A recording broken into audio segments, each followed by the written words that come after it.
application, our vote has to be unanimous. Okay? All right, thank you for the background. So just briefly, I've lived in Foxborough for 8 years with my wife. We moved here 8 years ago, built a home. We didn't have any kids at the time. She was pregnant with our first. Since then, he was born, and we've had 3 other sons. So we've got 4 boys now, 8 years old, all the way down to 10 months. We might have more kids. I don't know. We'll see. We'll see. But One more gives you a basketball team. I know. See, that's what my kids love hockey, so they're like, we want one more boy for hockey team. Girl would be nice, but so we want more space, and we want to add in addition. Our house on the lot has some unique circumstances. On one side, there's wetlands conservation land, so we can't extend on that side. We can't extend back because of where the septic system is, so we want to extend on the other side of the house. And we had an architect come, he put together plans. We thought we were actually more than 15 feet from the property line. The way our yard is and the neighbors, there's a tree line there that the builders left when they developed the lots 8 years ago. I thought that was the property line. We had a land surveyor come to put together the plot for a permit. Turns out that's not the property line. It's actually on what I thought was my lawn. So it's about, it ranges 5 to 20 feet from the tree line, which I thought was the property line. And when we look at the architect plans now, the closest point, the addition would be as close as 8 feet from the official property line, which is why I'm asking for a variance. So there's no impact to trees because we would be more than 15 feet from that tree line. But because of the growing family, we want to add some space. We can't go to one side, we can't go back, we can only go to this other side. And I've had a lot of conversations with my neighbor, and he supports it. So Chris Van Dat is my neighbor. He owns the lot right next to me. Chris, I don't know if there's anything you want to add. We'll get to him, don't worry. Oh, sure, okay. So that's the background of my situation. So you've indicated there's wetlands on the property, Yes. but the plot plan doesn't show anything.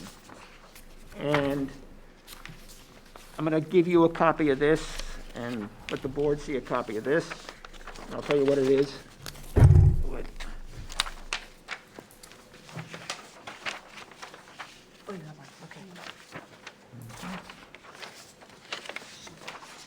So this comes from the Bureau of Geographical Information, which is within the Massachusetts Executive Office of Technology. And it does show wetlands on the property, but nothing in the vicinity of the house.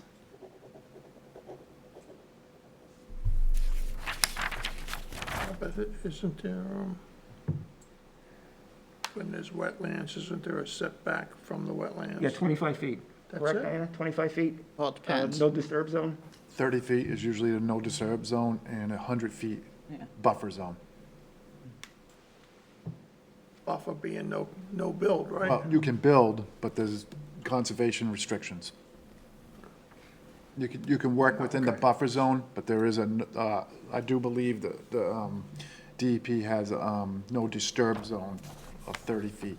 So anything 30 feet and less, you cannot go in at all. But the town bylaw is more stringent than the DEP bylaw. So if that pink line is is that like a stream? The blue line? Oh, yeah, there's water that goes Yeah. down there. If that's any kind of a stream, you have to stay 100 feet away from that. So again, this is not the Yeah, scale. that's even worse. Yep. But again, the plot plan, which unfortunately doesn't show anything, ideally would, to help us determine whether the wetlands is, requiring the need to go on, I guess, the easterly side of the property for the addition. So I understand what you're doing. You're taking your current garage, Yes. converting that into living space. Yes. And you want to build a 2-car garage at the end of the driveway, exactly. but a bigger. Yes, two-car yeah, garage. exactly, an oversized, yeah. Yeah, I think We have it's a lot of 24 bikes by and stuff. 36, if I remember correctly. Yes, yeah. So, That's attached, right? it's attached. It is attached, correct, yes.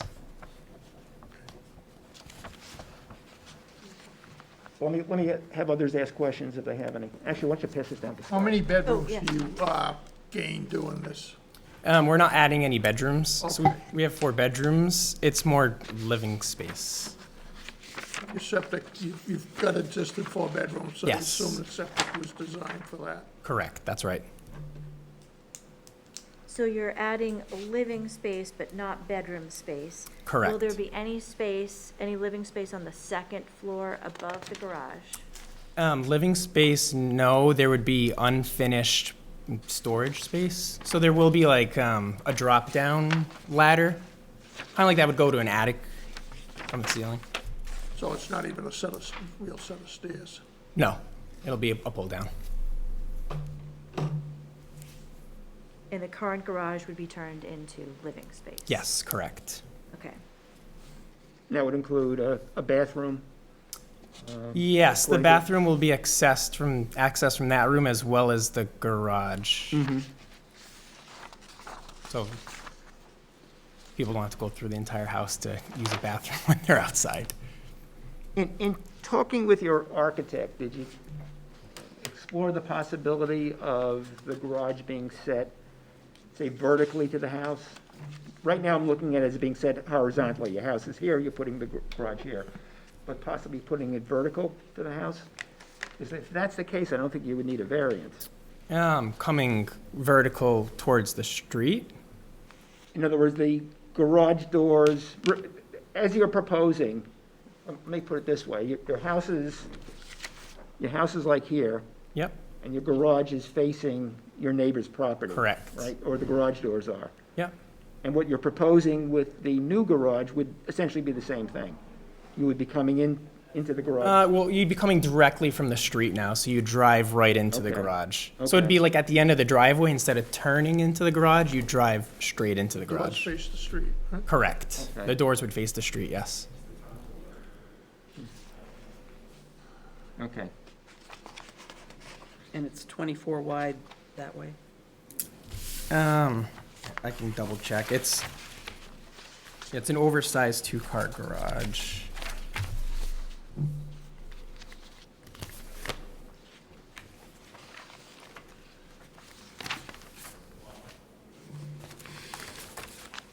Writing is so little on this. I know. See 26 by 24. I thought it was 24 by 36. Yeah. Looks like, is it 36? Either 26 or 36.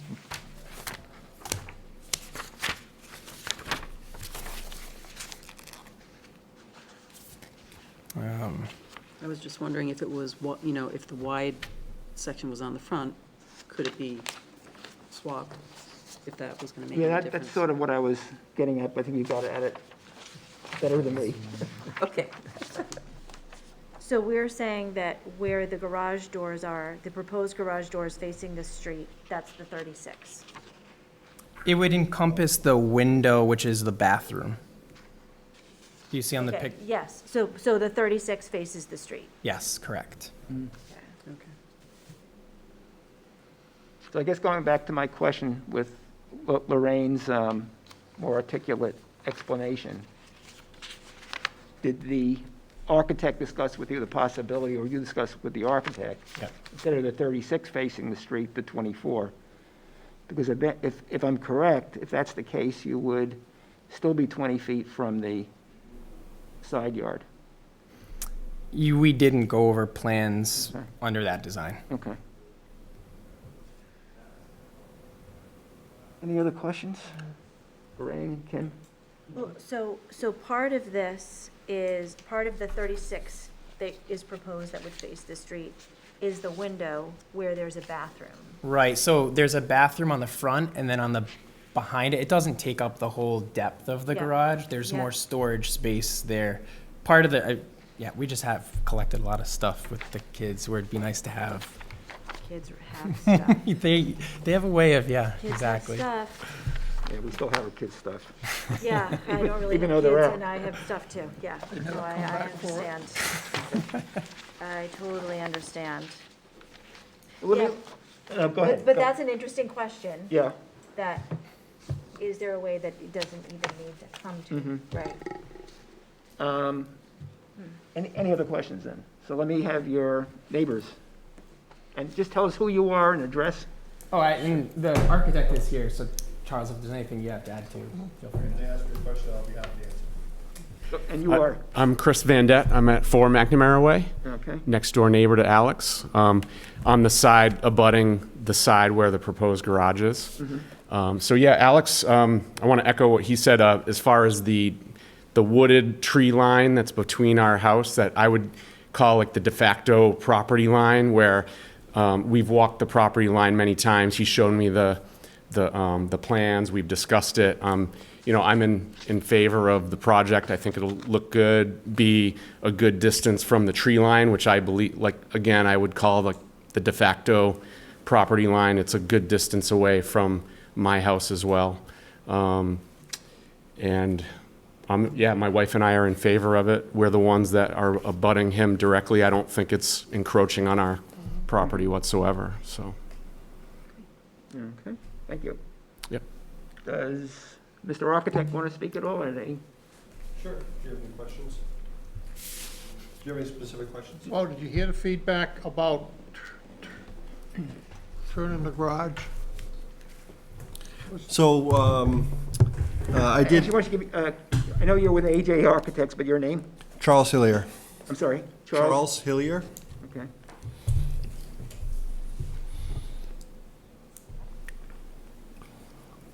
So the garage itself, you mentioned about the, as you were saying, about the 36 feet. So the garage itself is 30 by 24, and then you have the 6 feet for the bathroom. So the garage is slightly oversized, but for a house of this size, I would say not even really. I mean, a minimum size garage is 24 by 24 for a typical colonial, but this is a larger house. So a house of this size may have a 3-car garage. So really, this is, just 6 feet bigger than the small standard garage. So I wouldn't say that it's egregious in any way in terms of the size of the garage.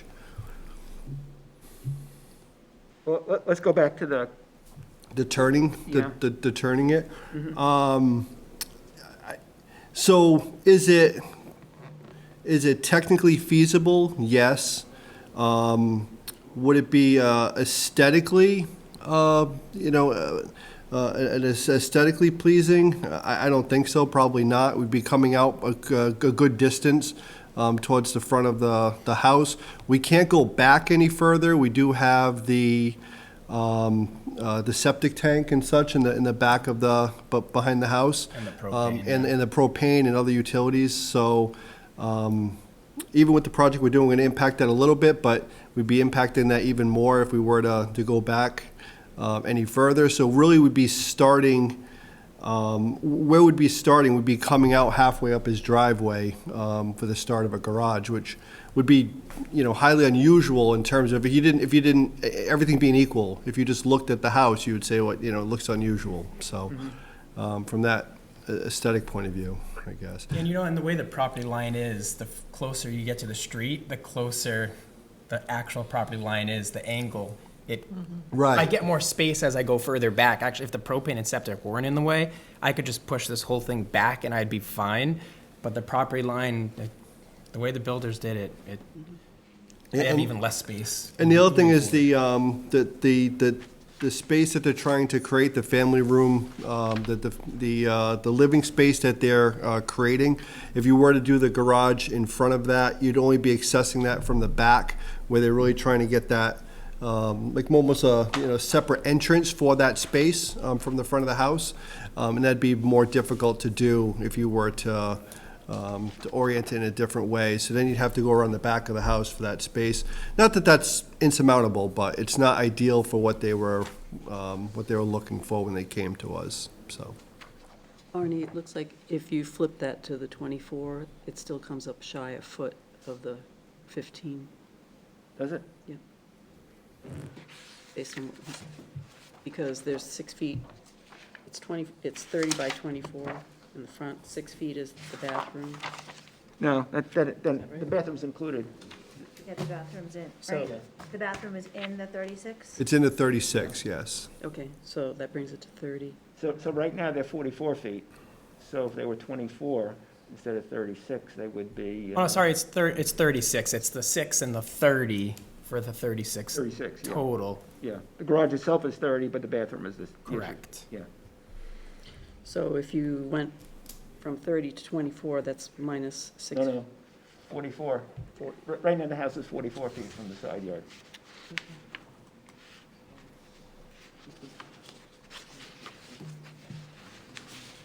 Scott, do you have any questions? Not at this time, no. Yeah, I think to get to 24, we'd have to get rid of the bathroom and take away 6 feet from the garage as well, right? So you'd go from 36 to 24. Well, again, we were talking if you were to, flip it, so the 24 would be, And then come out. yeah. Then you would still be 20 feet from the side yard. This is 36. I do have one question. Yeah, go ahead, please. Did you have the lot delineated for the wetlands yet?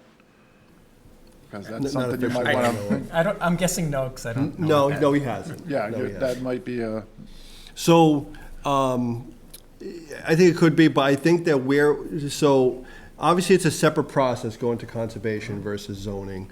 I would say that the area that we're taking over is already grass and pavement, et cetera.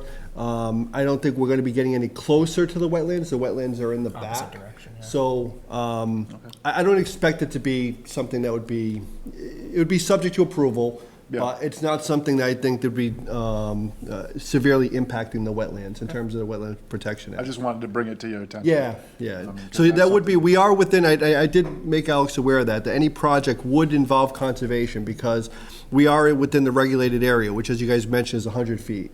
So we would be, another step after zoning would be to go to conservation and get their blessing also. So can't say what would happen there, but I would think that they would probably look on the project favorably because of, we're not creating an additional impact. It's not like we're getting closer or really, than where you are now, so. Any other questions? We have a motion. Actually, is Kurt's there, but I don't know where, he was there. Saw His him. name's there. I am here, yes. Sorry for being late, guys, yes. Kurt, do you have any questions? Not at this time, no. Okay, thank you. Kim, you're. I Go just ahead. have one comment. As we're discussing this, we are not only thinking about your application, but we're also thinking about every single time we do an application, if we say yes, if we say no, we're setting precedent. Yep, I understand. So we're thinking of you because you're in front of us, and we're thinking of the years to come. So Yes, thank you. that's why we're asking these questions, in part.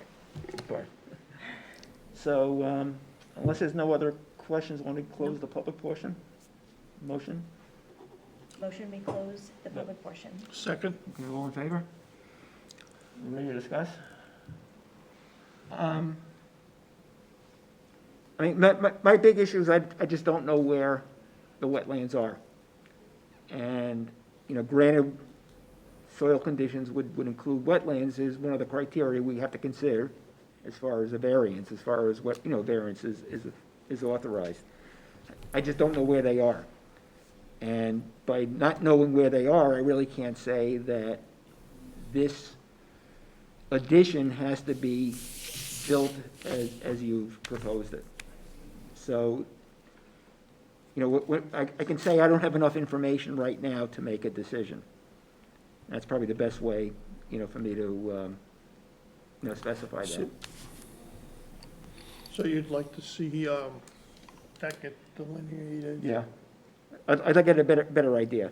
I mean, typically, when we get a plot plan, we're going to know where and it's not your fault, because you didn't do it, obviously, but typically, we're going to have a good sense as to where the wetlands are, if there are wetlands. And, the reason I suggested, or Diana brought this to my attention, getting a map of this nature is, and again, it's not to scale, but I don't know that there's wetlands in back of you, and I don't know there's wetlands directly here. So I can't really make a decision. I certainly can't make a decision. If I wanted to make a decision on the basis of this, I would say no. But you might be able to demonstrate to me that there are wetlands that actually require the only place to construct the garage, the desired garage, would be, you know, as you're proposing. Then we've got other issues to discuss, but that would be the first step. No, I agree. Is something I can add, or no? Is it too late for that? I'll let you, but I want to hear from Okay. Tim and Lorraine and then Kurt. So yes, I totally agree with you. There's just this variable, and we don't have a firm grasp of the answer for that.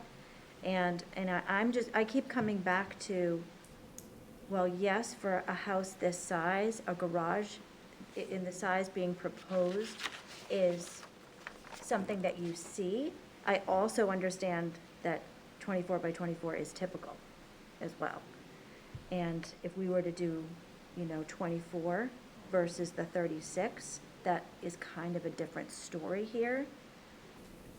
So I'm a little bit hung up on that right now. The 24 versus the 36, which isn't exactly what is being asked for, and there's reasons for what they're asking. But a garage is, anyway, that's what I'm thinking. I'm stuck on the 24 to 36. Lorraine? I think it's important to see the wetlands, because it's critical to the decision. So,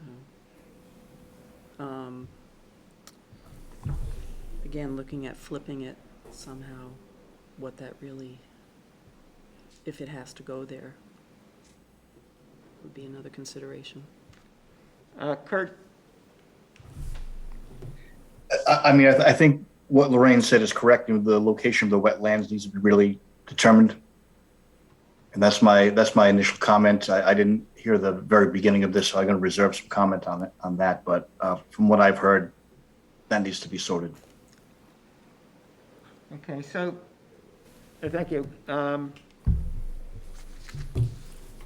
Again, on the basis of what I have, I can't approve it.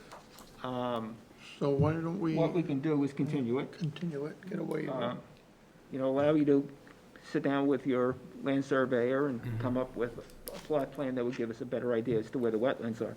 Scott, any other suggestion in that regard? I would just suggest that they get that delineated. You're gonna need that for your conservation anyway. And that would help you with your project going forward anyway. And I would say, take a look at, if you can do anything with the garage, where it is, or, the kinds of things we talked about, and just show us that you can't physically do it. I do think it's kind of, we run into this from time to time, where they decided to put this house to begin with. Yeah.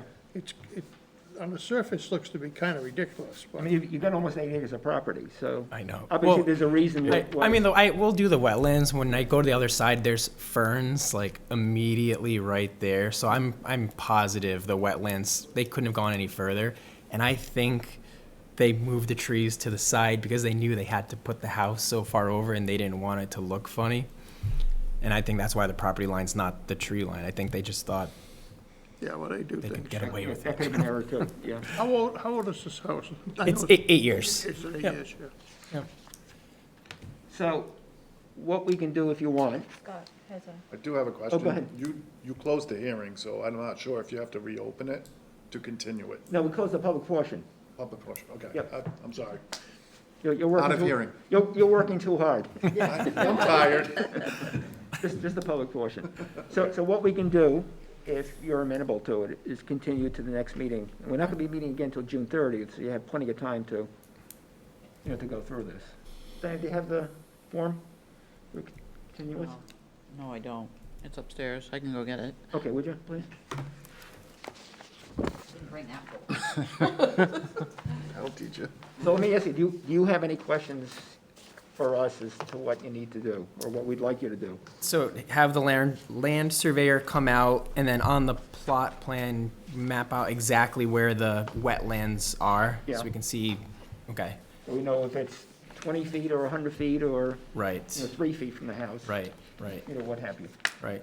That's not going to be dispositive of the issue, but it's the first criteria you have to satisfy. Right, and then are there other things I should bring besides that for other area? I mean, I think we have all the information we need. And I know that, as Kim indicated, talk with Mr. Hillier to see if there's another way to do it. Again, if my arithmetic is correct, and it probably isn't, I think if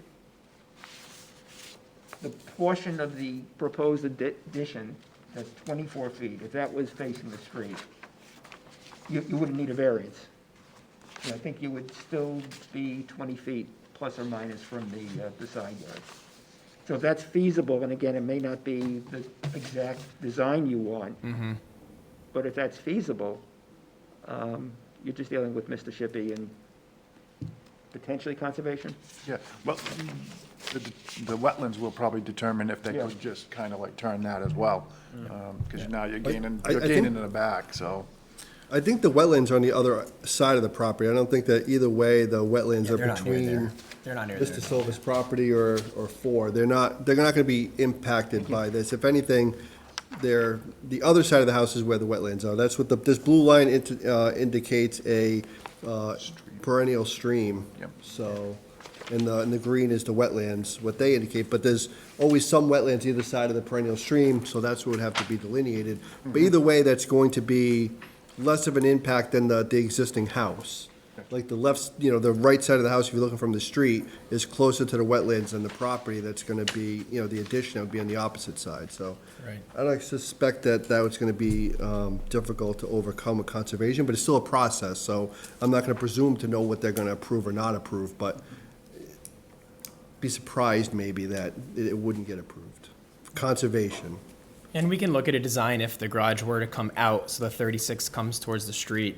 The way the property line though is it's Yeah, not it's not gonna parallel work. to the garage, so the front of the addition would be 8 feet from the property line, but the back of it is like 20 feet from the property line. So if we come forward 12 feet, even if it's only 24 feet out, Every foot you come forward from the front of the house, you're gonna be closer to the property Exactly. line, not it's not gonna get, Yeah, no. it's not gonna get better, it's gonna get worse. And we've run into that in some Okay, you should places. sign this. With some of the streets in Foxborough, they're like windy kind of roads course. through the subdivision. So this would just course. continue, And every time Hearing somebody date, wants to that'll put give a us another garage month. on, and then we'll they vote on that in start a second. running into, on a corner.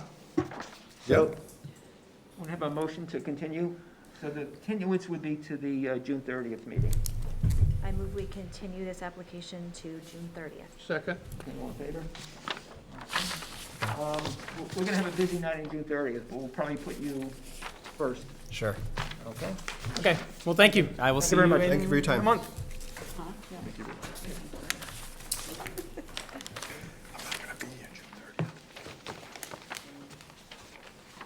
I have that on my master calendar thing.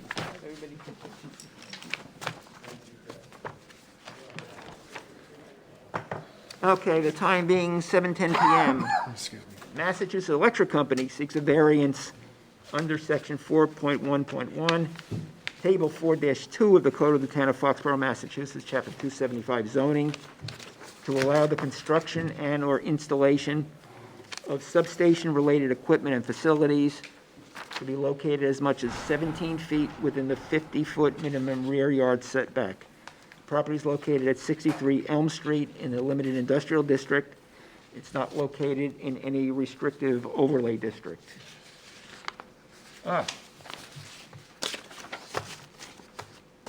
Mr. Silva? Not Mr. Silva, Smith. Mr. Smith? Can you, we can't hear you. There we go. Am I on? Yes, now you are. Okay. Am I all set to go? Whenever you're ready. Okay, great. It sounds like everyone can hear me. Just for the record, my name is Joshua Lee Smith. I'm an attorney with the law firm of Bowditch and Dewey. I'm here this evening representing Massachusetts Electric Company in connection with this petition for a variance, as you had noted, Mr. Chair. Before I get too far into it, I do have various colleagues and representatives of the company who are also on this Zoom call. And I believe that Bob Moran is at Town Hall in person. Orlando Martinez is the project manager, and I was hoping that he might be able to share his screen as I'm talking. I'm not sure what done on the administrator side to allow Orlando to It should be all share his set that you screen. can share the screen. Okay. Orlando, do you want to start sharing your screen? Wonderful. Do you want to start with the street view?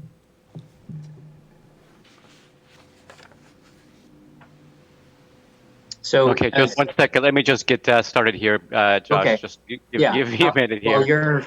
While you're getting that, I'll continue to provide some background.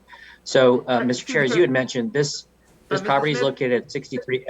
Can you speak a little bit louder or increase the volume? Okay. Is that better? Not much. How about now? Sounds the same. Yeah. Same.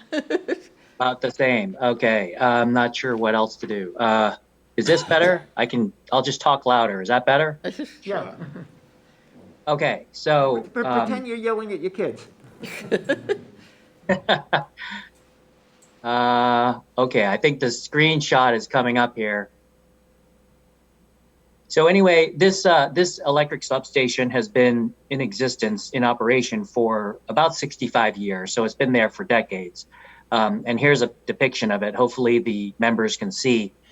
This is taken, I think, in approximately 2019, but it's a pretty accurate depiction of the existing conditions there now. This photo that was taken is from the viewpoint of Elm Street, looking at the front portion of the substation. So as you can see, the substation is relatively close to the street, close to Elm Street. There's a gate on the left side with a driveway that allows for access within the substation yard. Essentially, what the company is proposing to do is take the vast majority of what you see here, the equipment, the circuit breakers, transformers. You can see that there's an above ground structure, pole structure. And all of this equipment is pretty outdated. A lot of it's gone beyond its useful life. And as most equipment, some of this equipment goes back almost 50 years. So a lot of this equipment needs to be replaced and upgraded. So that's what the company is looking to do. Essentially remove this equipment and install and construct in its place in a slightly different location in the rear portion of the property, new equipment that meets the current standards and will allow for continued reliability, which is of paramount concern with respect to these substations, and will allow for the installation of new equipment in the rear portion of the site. The good news is that that new equipment will be farther away from the public view, which really is only along Elm Street. The neighborhood itself is, as Mr. Chair, you had mentioned, is in the LI or Limited Industrial Zoning District. The neighbors surrounding the property to the left or to the west is a solar power station. So that's an unmanned facility to the west, and to the east is an industrial site. Across the street is one of the town's DPW operations site. The closest residential property is pretty far away. It's well over 200 feet away, and it is buffered, as you can see here from this aerial. The substation is quite buffered with woodlands in the back and along the sides. So the project, I put in air quotes, with respect to the installation of the new equipment, is going to be set back pretty far from the street. And in addition to that, from the street view photograph that we showed in the beginning, there's no landscaping currently along Elm Street. So what the company has volunteered to do as part of not only an upgrade with respect to its antiquated equipment that needs to be replaced, but in addition to that, they are also looking to install new plantings, pretty robust variety of trees and other vegetation along Elm Street, as well as along the portions of the side lot lines. So this will be an upgrade and replacement project, but also really a street view beautification project, quite an enhancement over the existing condition. The relief that we're seeking is a variance. Currently right now, some of the equipment in Orlando, if you could go to the site layout drawing, the equipment today, some of it currently already is encroaching, pre-existing non-conforming with respect to various yard setbacks, including the rear yard setback. This is a depiction of the existing conditions. So the company, could you flip to the site plan, the proposed site plan? So the company, as I had mentioned, the installation of the new equipment is going to essentially be behind the existing equipment. As you can see here, the darker depicted image in the rear. Orlando, could you put your cursor where the approximate 50-foot setback is? A little higher. It actually may be showing up differently on yours, but the 50-foot setback is pretty much in the middle of where the new equipment is to be located, and so there's going to be an obvious encroachment there. Exactly right where that red line is here that Orlando inserted, and as you can see, some of the recloser equipment on the left there, the cabinets, those are already pre-existing. Those already encroach. The expansion of the substation yard, which is also part of this project, to accommodate this new equipment, will be encroaching into that 50-foot minimum rear yard setback. In terms of site constraints, the site is very unique with respect to its shape in terms of its size. The parcel itself is only about 22,000 square feet. For an industrial size property, in relation to other industrial properties in the zoning district, this is a very small parcel. The parcel is already pretty squeezed with respect to being able to accommodate the equipment that's there now, let alone adding this new equipment in the rear portion of the site. In order to make this project happen, the substation yard has to be expanded in the rear. The applicant previously was mentioning some potential alternatives and wetland constraints. This site is constrained by the small size of the yard, as well as the existing, there's a driveway to the left, and there are also a number of trees, as I mentioned before, woodland areas that are surrounding the property. So the company is trying to limit and work within the constraints of the small footprint that it has in order to provide this equipment. If it were to install this equipment to the west, it would cause another encroachment with respect to the side yard minimum yard setback, again, because this lot is so small. So the best alternative really is for the company to expand towards the rear, which I think is better for the public as well, because the equipment will not be as visible from the public view, which I think most people probably don't necessarily want to be looking at substation equipment. And it will also, as I mentioned, allow for the opportunity to provide some enhanced landscaping for even further screening. The site is also constrained by just the uniqueness of the use itself. This unmanned substation has constraints that other non-electric substation properties do not have. This is not a residential property. It's not a warehouse property. It's not a municipal property. It's an unmanned electric substation, which means that it contains high voltage, very sensitive equipment that is subject to National Electric Safety Code, which has a number of very stringent and restrictive clearance requirements and safety standards, which requires that the equipment be located certain distances from each other, as well as distances from other structures and other buildings and other property lines. So there's that constraint as well. And so that's really what we're seeking here. It's one variance. I'll give you a little bit of insight with respect to next steps going forward in terms of the permitting process. This, unlike the last applicant, this property is not within wetlands and it's not within a wetland buffer area. It does not require having to go before Concom, but we will be filing the planning board for site plan review. And in addition to that, we believe that we'll also be going before the select board in connection with the earth disturbance or earth removal. I think it's a special permit from the select board with respect to earth disturbance. So those are the next local permitting boards that we're going to be going before. So this is the first step, and we're hopeful that we can, hopefully the board tonight will grant the variance so that we can move forward. We can get into a little bit more in terms of the timeframes with respect to the project, but generally speaking, this project involves not only substation-related work, but there's ancillary distribution line-related work as well. I know that there's also going to be a grant of location hearing before the select board in connection with some distribution line work that's associated with this substation. So we'll also be going before the select board with respect to that. That pertains to the distribution line work. But that pretty much sums up the local permits that are necessary for this.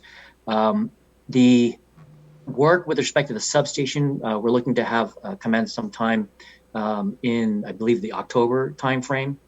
But before that, the company is looking to commence the distribution line work, I believe, sometime this summer.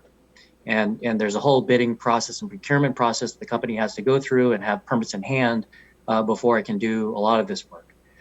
So that gives you a little bit of a sense of the time frame that we're looking at. So with that, as I had mentioned, we've got a number of representatives who are also joining us this evening. If there are any questions that I can't answer, but at this point, I guess I'll leave it open to the board and the public if there are any questions. Let me start with a couple of questions. When you're measuring the substation and the distance to the rear yard line, are you measuring it from the fence that surrounds the substation itself? The fence? Yes. Did you? No. We were told that the fence is not subject to the minimum rear yard setback. So what is the closest piece of equipment to the rear yard line? Orlando, can you point to that? It's basically the edge of the equipment that is closest to the rear. A little higher, Orlando.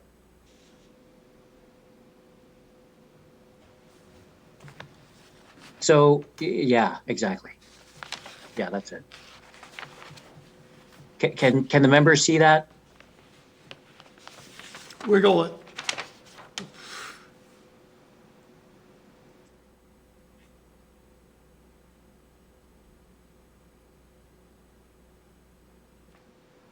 So I would call that the stuff that makes it up in the middle there.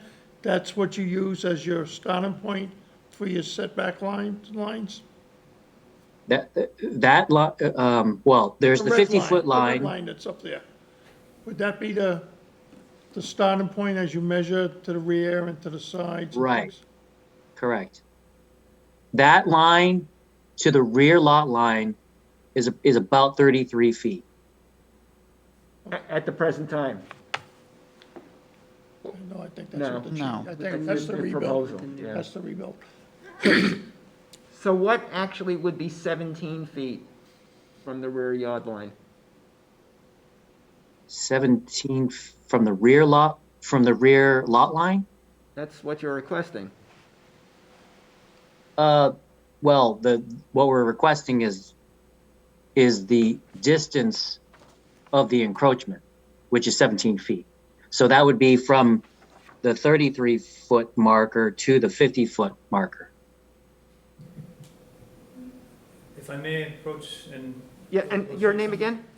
Sure, good evening. My name is Bob Moran. I'm a community manager with National Grid. Okay. And I thought it would be appropriate just to be in the room if there were Yep. any questions. So I'll take a second to... It's hard to see these on a screen like this. So this is the existing equipment. This is what's proposed. The 50-foot line is about here. And we think the edge of the structure that we're proposing would be about 33 feet from the setback. So the variance of 17 is this Okay. distance here. Does that clarify a little bit? So really, it's not a 17-foot setback, it's a 33-foot setback. That's right. Yes. It's not a 17-foot setback. It's a 17-foot. The relief. Well, you that we're seeking- want to go 17 feet, but you're 30, assuming we approve this, the sort of the rearmost piece of equipment will be 33 feet from the rear yard line. Exactly. Okay. It's kind of how we talk in Foxborough. As long as you're here, the photovoltaic field, is that a National Grid field? No? Do you know whose it is? That's town property. I'm sorry? Somebody's leasing that, that's town property. Yeah, I know it's town property, but it's I not don't know town who, equipment, so, yeah. It's, somebody's leasing it from the town. Yeah, no, Scott and I were talking about that yesterday, we neither one of us knew. I thought maybe you would give us the answer, but. Oh, okay. no, they had to go to planning board for a special permit. I mean, I could find out who it is, but I don't know off the All right, top of my just head. more It's- curiosity, don't Somebody worry about it. leased it. Okay. It's not National Grid. Dave, go ahead if you have any questions. Kim? I'm good, I'm just, Kim? No questions. Lorraine? No questions. Kurt?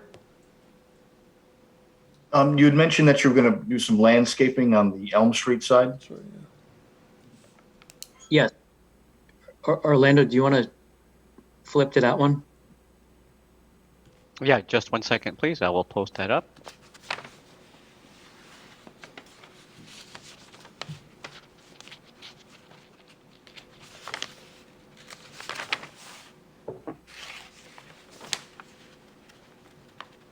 Okay, should be sharing now.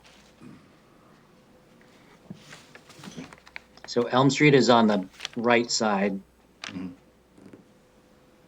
And all of the landscaping that you can see here that's proposed does not exist today. As you can see from the street view, and for those who are familiar with the site, there's nothing there now. So the company is looking to install and plant a variety of trees, bushes, shrubs along the front. As well as I mentioned as well, portions of the side as well.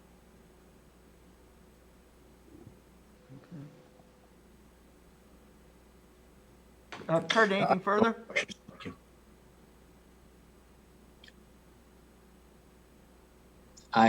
I didn't hear that last I was comment. asking my fellow board member, Kurt, do you have anything further?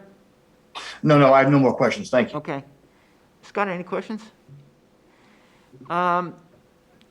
Smith, I want to go a little bit further into the zoning criteria. Again, I recognize that you've got a small piece of property that constrains where things can be done, but as you well know, and the board well knows, size is not one of the criteria for a variance. So can you talk a little bit about the soil conditions that would impede you going in another direction as far as the construction? Well, the size, we are constrained by the size, which I would argue is the shape.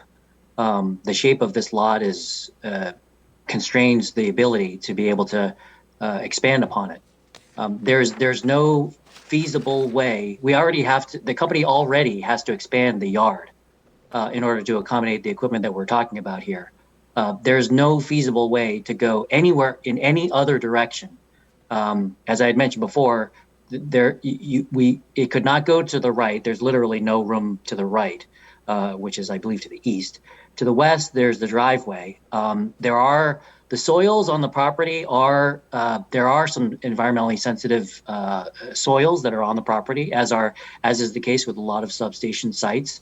So the company is trying to limit, to the extent that it can, disturbance of soils on the site. Of course, as part of its routine pre-construction related activities, there'll be pre-characterization of the soils in order to determine exactly where there might be contaminated soils on the site. But there are monitoring wells that are on the site right now that are monitoring portions of the site that are constrained with environmentally sensitive soils. That is an absolute constraint.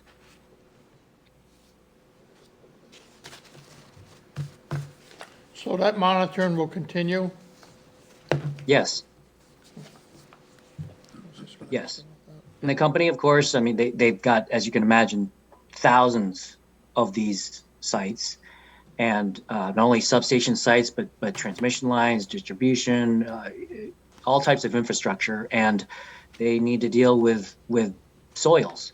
So they'll use best management practices with respect to the handling of any soils. We're going before the select board, so they're going to have some questions with respect to handling of the earth, but it is a constraint on the site. Got a couple of questions. Go ahead, that have go come ahead. to mind. So I have a couple of questions that have come to mind since you were speaking. Is there anything on the site that requires, like emergency generators or anything like that? And I'm more asking if there's not going to be any fuel would be stored related to that sort of thing. I'm going to defer to my project team on that. Yeah, hi Josh, this is Orlando. No, sir, there's not going to be any generation or any kind of fuel storage on site. Okay, no power equipment to keep the thing going or jump started. My other question is, how tall is this replacement? About?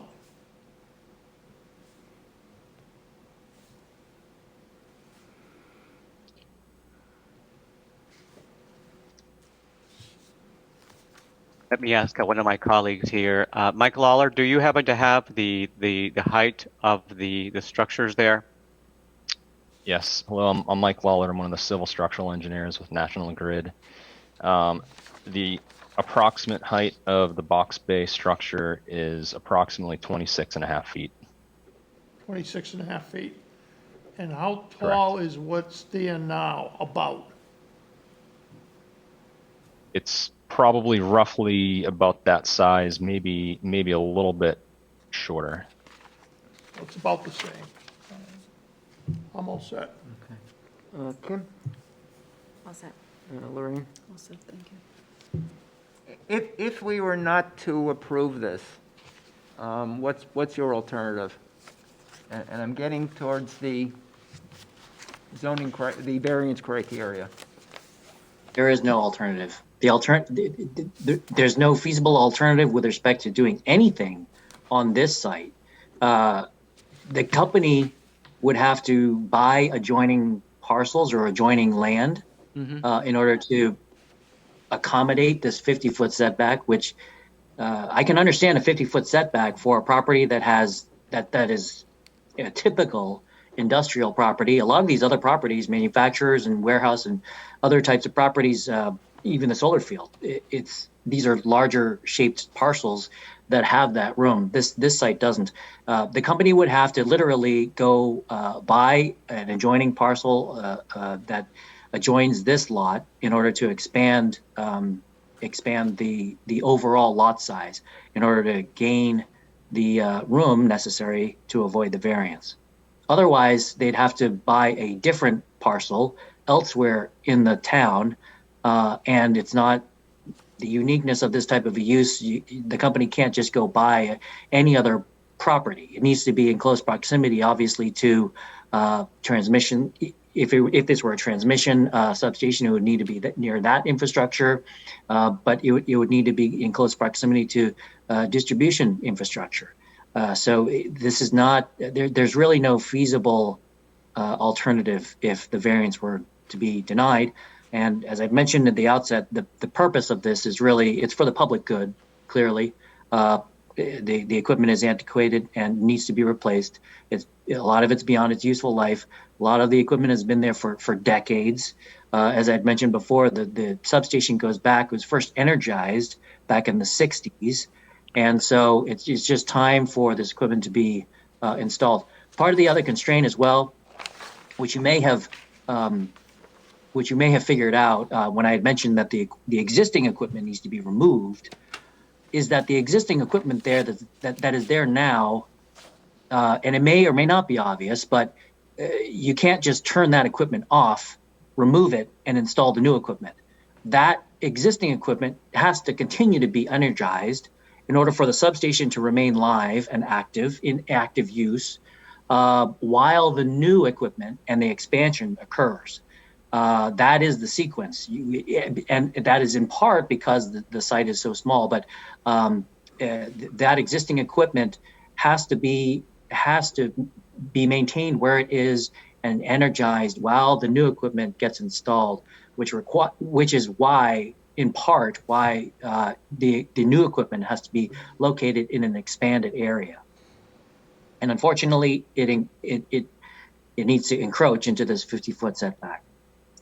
I'm sorry, to answer your question, there is no alternative. And the hardship, as I had referenced in the statement in support that I had submitted, the hardship can be satisfied. There is merit to a hardship if by granting of the variance, it will avoid safety risks, which clearly, if this substation were to be forced to continue the way it is, it's not as if the substation is about to turn off or become that it's in such disrepair that it's going to fail. But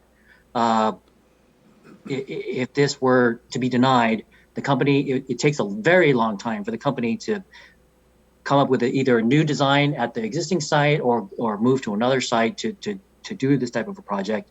And so obviously the hardship, baked within that hardship, if this variance were to be denied, would be extreme safety risks to the public. Okay, thank you. Thank you. Any other questions? Want to take a motion to close the public portion? I'll move we close public portion of the hearing. Second. Okay, all in favor? Let me just make one comment, well, not one comment, one statement. At my request, Diana had contacted Chris Gallagher, the DPW director, about this, and he had mentioned that he's been in contact with the National Grid folks on a number of occasions, and he has no problems at all with what's being done. And I gather you haven't heard anything from anybody at Town Hall, so. I have no problem with this. It's something that needs to be done, obviously. It's already a non-conforming structure. 17 feet is not significant. So I think the criteria for a variance have been met. Mm-hmm. I agree.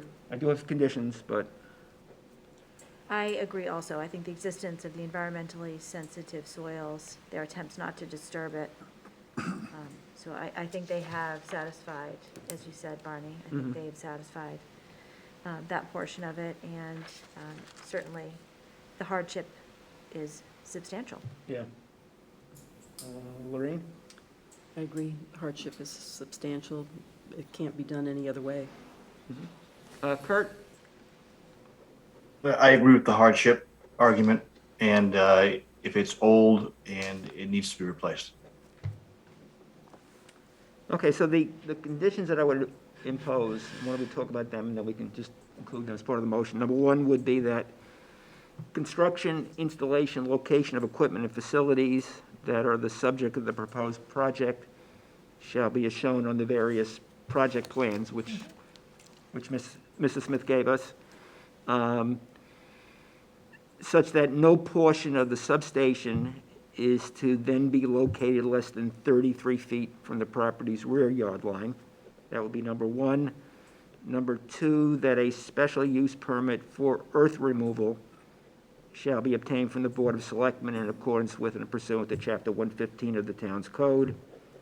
And number three, that site plan review by the planning board in accordance with and pursuant to the zoning bylaw, Section 10.5 shall be requested. Any Anything else? That includes the plantings that they propose. Yeah, that's part of, Part of the part of plans, I think, yeah. package. Oh, Sounds good. Okay, a motion? I move that we approve this petition for variance in accordance with the conditions that Bonnie has proposed. Second. All in favor? Okay, so we'll draft and sign a decision probably within the next week, week and a half, and you know what the drill is as far as filing it in the registry of deeds, and then going before the planning board and selectmen. If you have any questions, just let us know. I have none, yeah. Okay? All right, thank Great, you. thank you very much. Thank you. Thank you, everyone. Thank you, Mr. Chair. Good night.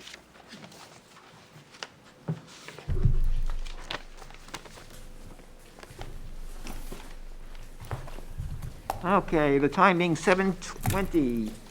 Jake's Development seeks a special permit pursuant to section 5.4.2 of the Code of the Town of Foxborough, Massachusetts, chapter 275 zoning, to allow a pre-existing non-conforming two-family residential structure to be reconstructed such that the habitable floor area of the new two-family residential structure will exceed that of the existing structure by 25% or more, and any other special permits, variances, or findings as may be required with respect to the foregoing.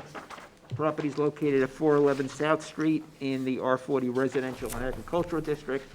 It's not located in any restrictive overlay district. Mr. Spillane. Good evening, Attorney Frank Spillane, here representing the applicant. With me is Donnie Triani, owner of Jake Development LLC, again, who is the applicant. The property owner is BR Thrasher Realty LLC. Mr. Triani has an agreement with them to purchase the property. Of course, it's contingent on getting any required approvals. The property is located at 411 South Street, which is within the R40 zoning district. Just for reference, it's one lot removed from the overpass, the 495 overpass on South Street. As the application indicated, we're requesting a special permit under section 5.4.2 to allow the reconstruction of the pre-existing non-conforming two-family dwelling. That section requires a special permit from this board to allow the reconstruction of a non-conforming two-family residential structure in the event of restructuring, the restructuring either increasing the non-conforming nature of the structure or increases the habitable floor area of the structure by 25% or more. To grant that special permit, a finding must be found that the reconstruction shall not be substantially more detrimental to the neighborhood in which the structure is located than the existing non-conforming structure.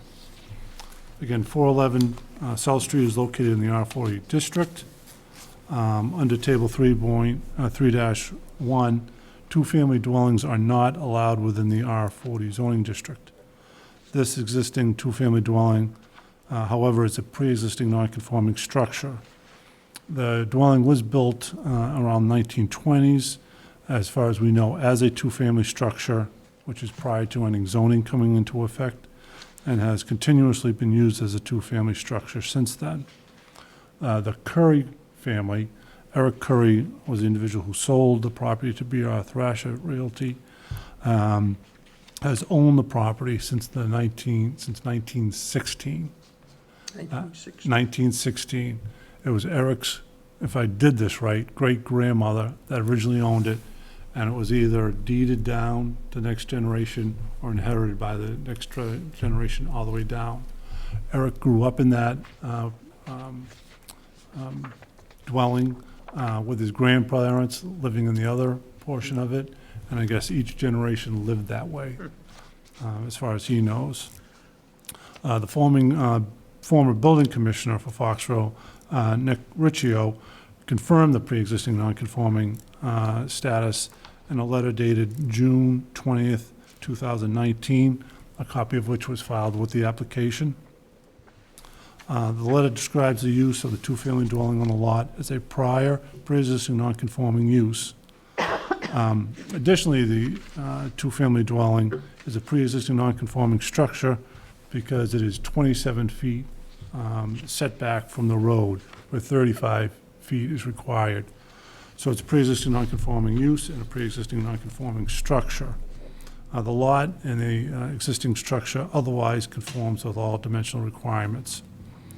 The habitable floor area of the existing structure, according to the Foxborough Assessors Card, is 1,887 square feet. Again, that's the Foxborough Assessors Card. Mr. Triani thought there was a little bit more, but we didn't doubt that we were going to be going over the 25%, so we didn't think it was necessary to get this specific amount. Again, the applicant is requesting a special permit to reconstruct the two-family dwelling on the lot, with the reconstructed dwelling complying with all current dimensional requirements for front, side, and rear yard, building coverage, building height, and area. The reconstructed dwelling will have a habitable floor area of 3,512 square feet.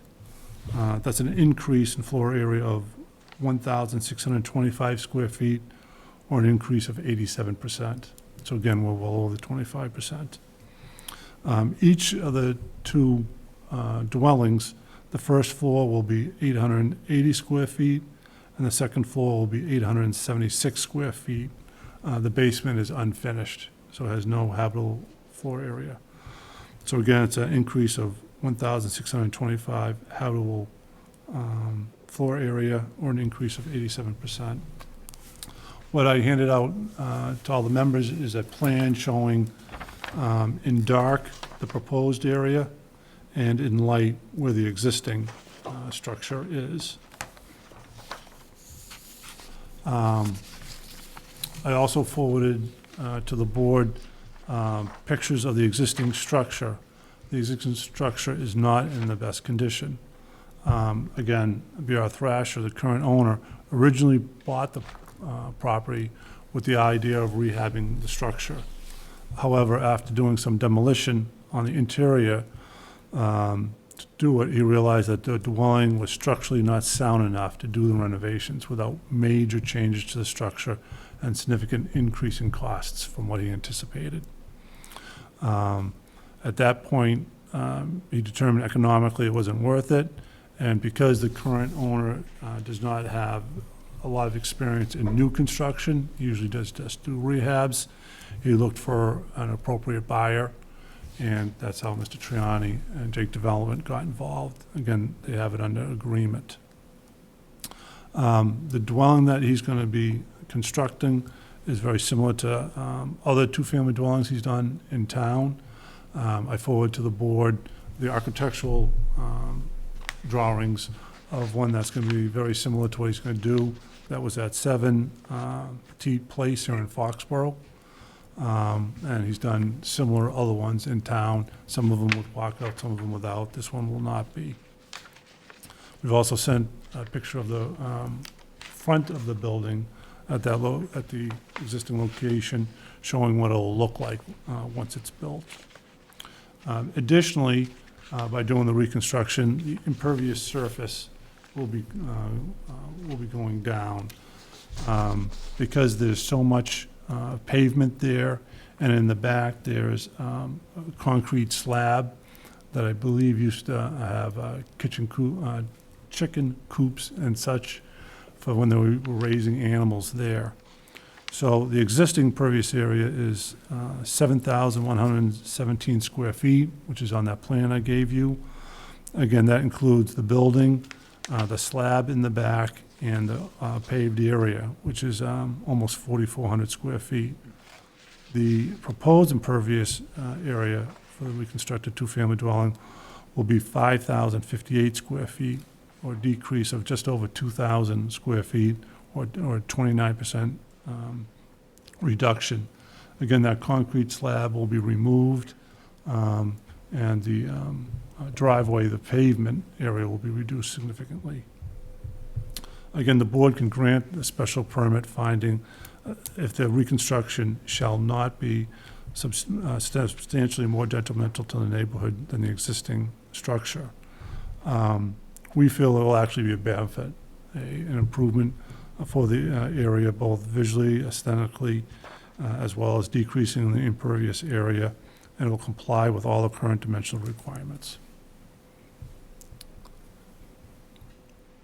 So this would be sold as a two-family, it's not, I'm thinking of these, what do they call them, contexes now?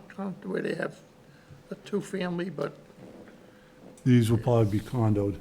Yeah, they'll be separate condos, yeah, there'll be two families that will buy each side. Well, one family each one side. has half, Yeah, the other has. Yeah. yeah, yeah.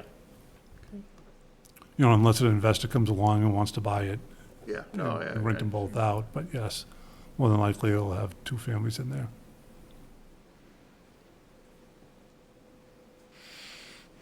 Or, anything else? No, I'm just trying to visualize it, you know? So they're gonna be mirror images of each other on the inside and, Yes, just as the picture, yeah, so they're on the, I was more thinking like on the inside, and so they're gonna be. yep, there are plans that we sent you. Yeah. So, yes, because they're the same layout, just opposite How going the many opposite way, bedrooms? and the same square feet on both of them. How many bedrooms in each side, Frank, I'm sorry? Three each side. And now, what's the setup now? Is that three each, or is that something different? It's, It's hard to say, it's probably sitting there, yeah, but yeah, that back unit, it could have been two there and three in the front. It's difficult But you to guys tell. both grew up in town, right? What's that? You guys both grew up in town. You must Yes, have known yes, some we did. kids over there, right? Oh, I went to school with Eric, so, yeah, yeah, How many bedrooms were yeah. there? We were on the same class, actually. Yeah. But whatever bedrooms are gonna go in there, they'll have to build a system that'll, Septic system. You'll have to do a new septic anyhow, I would think, right? no, it'll be one system or two? There's a current septic, when Mr. Thrasher started this, that they upgraded it. We'll have to upgrade that one or add another. We don't know yet until we do a little bit more investigation, but the current system there now is up to Title V. And how many bedrooms is it? That's based on, I think it was based on 5. We're gonna check that because we didn't do That's it. part of why you're doing this now, and he isn't, right? He probably figured out that more expertise was needed. Yeah.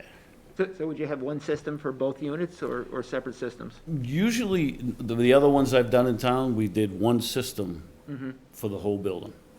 Yeah. Yeah.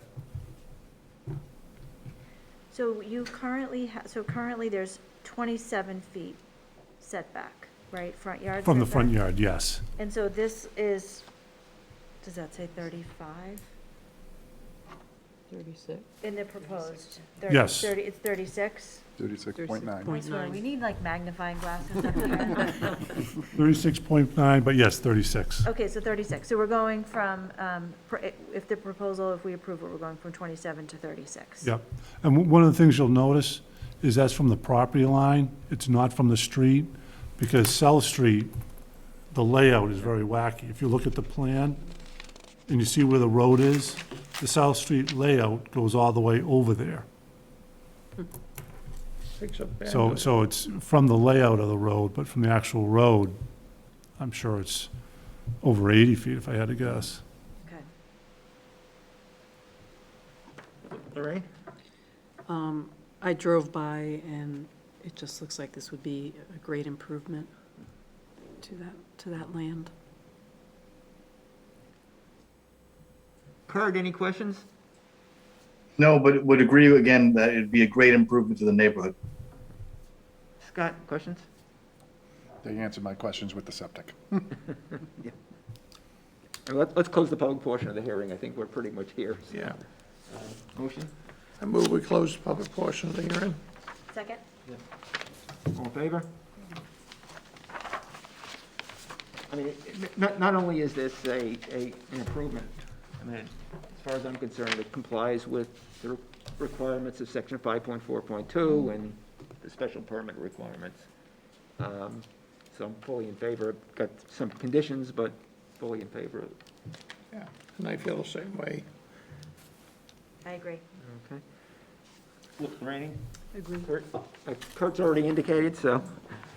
So what are those conditions, Three Barney? conditions are that the new dwelling is to be a two-family residential structure that contains 35,125 square feet of habitable floor area. No, wait, what did you just say? Wait, what'd you say? 35,125, am I correct? 3,000. 3,500. We can do that. House.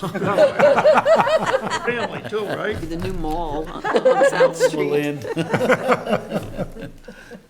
I just wanted to see if everybody was paying attention. 3512, right? Yes. Okay. Let me start all over again. Scott sweat. New dwelling shall be a two-family residential structure containing 3,512 square feet of habitable floor area. There you go. And shall be designed and construction in accordance with, I think it's the CME plans that you gave us. That's number one. Number two, location of the new dwelling on the property shall be as shown in the Bay Colony plan. And number three, the new dwelling shall comply with the front yard, side yard, rear yard, building coverage, and building height requirements that are applicable to single-family residential structures in zoning bylaw table 4-1. Anything else? Okay, motion? I move we grant the, it's a permit really, right? Special permit, yep. A special permit as requested, subject to the three conditions that Bonnie just enumerated, with 3,500 square feet of area. Second. All in favor? Okay, thank you. Thank you. Thank you. Frank, why don't you hang around for a couple minutes? Okay. Okay. Okay, general business minutes from the April 21st meeting. I got two corrections from Barney. People's names. Oh, I didn't even see, thank you. Okay. That was it. Everyone okay? Yes. Okay, all in favor? Aye. Or motion? I move we approve the minutes as amended. Second. All in favor? Aye. Okay. I want Frank for the next one. Well, the reappointments for Lorraine and Kurt and me, the request went in. I was told that the selectmen are doing, I think, next Tuesday. So we should hear sometime within the next week and a half, as far as the reappointments. Okay. And they know if they don't reappoint those three, they'll have to reappoint five, right? Yeah. That's right. So as soon as Frank gets here. Okay, so I want to talk about our summer meeting schedule. We're going to be busy. Diana has indicated that there are a couple people floating around with home occupations. And I know Scott and I talked yesterday about another one. I guess you said it was with Mr. Triani, another possible one? Yes. So Yeah. we got three possible ones coming up, but the big things will be the 40Bs. And I'm saying Bs plural because Frank informed me about a week and a half ago that he's been retained to represent, I guess, the developer or the housing authority, or both. The developer for the Foxborough Housing Authority property on Walnut Street. And they have not applied yet for their project eligibility letter, but probably sometime soon. Yep, they're still finalizing the draft plans, we'll say, and we hope to discuss them further with the Housing Authority, and then also we want to try to meet with the neighbors to show them beforehand. What they were hoping to have it all done and filed is, from what I could get, they were hoping to be in for July, but I really thought August is more like a timetable to get in. All the time they want. Well, they'd rather be in here tomorrow, Oh, but yeah. looking at Everybody is. how things were going, I thought filing for August was more likely than not. And that's when I called Barney just to give him the heads up and to see what type of schedule you guys were looking at, and didn't realize about the other 40B was going to be coming in. I think the one thing that could hold us up is the eligibility letter. Yeah, because it took a long time for the other one, but Right, who knows? right. So- So when we talked, at the end of the day, They're just about to apply for it because they hadn't finalized all the control over the property yet. So again, if it takes as long as the other one, we won't have it for 2 months. So we won't be filing until we get that. Do they have to go to the selectmen? Yes. No, it's not a I thought it had to go to a lip. We're not doing a lip on on this one. Not doing a lot, I'm sorry. A lip, you have to go in front of Local on the it. Board of Yeah, Selectmen. they're not It's a friendly 40B, they'd call it, Because though we want to be friendly. maybe I'm misspeaking, but I think we're at our quota, so I don't know if it has to go. We're at 12.8% right now, Right. so I think any new one does have to go through the local initiative. I I'm don't, not sure. I don't. My- think- my- yeah. my- To you guys. That's I mean, interesting. I don't, My understanding is you don't. yeah, that's never been my understanding. That was my understanding too, but I was told otherwise today, but. Oh, okay. My understanding is it wasn't, but you have the authority to say no, Yeah, too. that was my Yes. understanding, that they You did have more not, authority. they did yeah. not have to go to the selectmen, but it's a But good point. it Over probably- the 10%, it's better if you go through the selectmen, Yeah, but with the housing authority, you It's know, public, it's the town anyhow, but, right. yeah, I'll try to find out, though, if they do have to. I'll You look might into it, want too. to ask them to, look Yep. into that. My understanding still is that the North Street project is going to be filed either late this month or early in June. And based on a couple of conversations I had, one with Bill Buckley and one with Bill Casbara, we've agreed that if it is filed in that time frame, that we'll open the public hearing on June 30th. So we will not have a meeting. What I'm proposing is that we not meet the regular Thursday in June that we would ordinarily meet, but we instead meet on June 30th. And that would obviously be for not just that particular matter, but any other matter that we have. And then we meet in July, the regular Thursday night, which would be July 21st. In August, Kim and Lorraine are both going to be away the week that we would have our regular meeting, August 18th. Initially, Diana said we can meet on August 4th, but based on a conversation I had with Diana last week, she indicated the planning board is not meeting on the last Thursday. But Lorraine's not going to be here, On the last Thursday? Right, right? Because you said you were going to go to Ireland. yeah, I'll be gone from the 18th to the 27th. Okay. I think I still want to meet on the 25th. The 4th is, and again, you can obviously watch it. Yep. And then file the Mullen affidavit. Where are you in August? What day? So the reason I don't like the 4th is it's too close to the meeting in July, and then there's a big gap to September. So August 25th, the last Thursday. Yeah, I mean, it sounds probably okay. The 4th is probably not okay. I don't Okay. have my calendar in front of me, but. Okay, so we don't meet on the 18th. We meet on August 25th, and then in September, because I'm away, we would meet on the 29th as opposed to the 15th. So, Let me write these dates yep, down. so what I'm proposing is, you ready? June 30, July 21, August 25, and September 29. Give me that July what? 21. August what? Let me just double check. 25th? So, 25th. August 25. So June 30, Yep. July 21, August 25, and September 29. So probably the August and September dates, because I think when you and I spoke, I had mentioned we would probably meet on the 4th of August. You said it was a maybe, yeah. Yeah, so I think the 25th would make And more those are, sense. that probably is the normal date, the 25th of August? No, it would be the week All before. right, so I'll have to check everything on my Yeah, it'd be calendar. the week before. Any thoughts? Anybody have any objections? I think that will work. I would just say when we do, assuming that we're gonna wanna do a sidewalk, Yeah. it worked out well when we did that middle of the week sidewalk with, Oil Man. And Yeah. it probably would work out well with any of these too. Yeah. Hey, Kurt, are you still with us? I'm here, yes.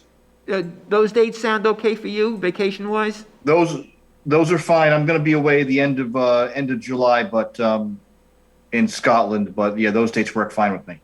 Okay. Are you still working from home, or are you working in town? No, I'm from home. Okay, so a weekday site walk probably would, I mean, obviously, we would talk with the applicant at the time, but that would make sense. You felt that work. Oh, I thought it looked great, yep. Now, assuming that your client's ready to go in August, is that date, would that date? Well, with it being August 25th, I Yeah. think that's a possibility. It's Yeah. a real possibility for us. Because the deadline then is going to be pushed to Right. out at least a week from the normal deadline. Right. So I think there's a possibility we could be on that date. Yeah, I mean, you probably wouldn't be ready by August 4th, they probably wouldn't even have, That was going to be tougher, I thought, yeah. you know, maybe, but I thought that was going to be tough. Because again, you know, they wanted to be in for July, but just knowing how it looked when we were talking, you know, especially with your information, I didn't think that was a possibility, but August, I think we could be in here for. I mean, even if they got the project eligibility letter, like on the 20th of July, we couldn't get a hearing on August 4th. Right. Because of the publication, so. Right, that's what I was thinking when we Yeah. were talking. I think these 40B applicants find when they get started on it, this is a bigger animal than they thought it was. Well, these people do, almost everything they do is 40B, because it's going to be 100% affordable. And they So they- build they it, know. they keep it, they manage it, maintain it. They don't sell them off. Yeah. The Hanover people knew the way it worked too, so. Scott, I know that you're away The 30th. in end of June, but the other dates sound okay for you? Yep, I just put them in my calendar. Okay. We want you around. Yeah, I'll check my calendar. I don't hear anything that makes me say, oh, boy. Yeah. And again, you know, I'm away in September, which is one reason I wanted to have it at the end of the month, but, Hey, we'll get through it. yeah.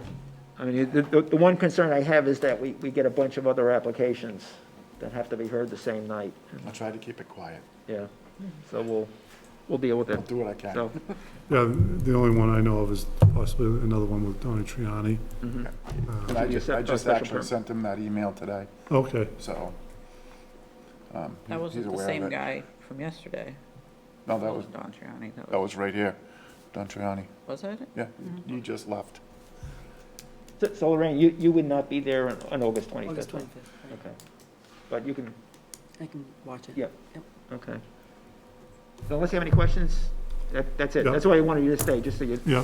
I'll let you know, Barney, when they file for eligibility. appreciate that. So at least we can yeah. have an get a idea sense. of the clockwork of it. Yeah.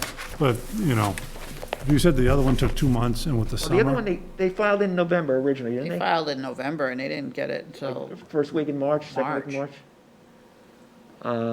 Because There was a the- delay as far as the site walk for some reason, but I think initially, didn't they think the town was gonna be filing it? yeah, there was, well, some of it, yeah, something happened. confusion. But still, the DHCD, DCHD, whatever they are, DHCD. they're all still working remote, so. Yeah. That's another, they'll have to meet about it, Right. so that's a delay too. Yeah, so that took basically, what, 2.5 months, almost 3 months before they got the letter, so hopefully it won't take us, well, for our sake, hopefully it'll take long, but, It'll be what it'll be, you know, with Yeah. the summer schedule too, for them. Yeah. It could be. Yeah. But I'll let you know when they file, okay. just to give you a timeline. At least this way, they got a sense as to, Yep, you know, when. And then Yeah. hopefully, October, November, December will be on the regular schedule, so, but we'll. okay, all right, go from great. there. Okay, thank you. Anything else? No? Motion to adjourn? So moved. All in favor? Second, all in favor?